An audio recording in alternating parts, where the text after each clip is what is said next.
Hello everyone, welcome back to another video of Tech Basics.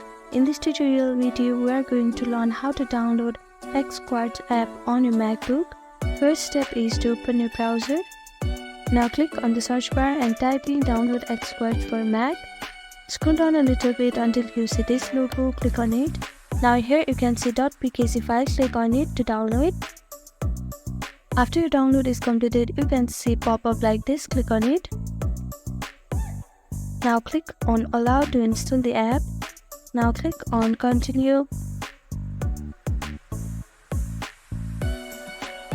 And here it is going to ask for your password, so type in your password.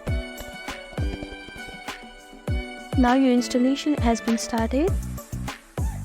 After your installation is completed, you can go to Launchpad and here you can see the app. Thank you for watching this video. I hope this video was helpful to you. Please do like, share and subscribe to our channel, and don't forget to comment down below if you have any queries. Thank you.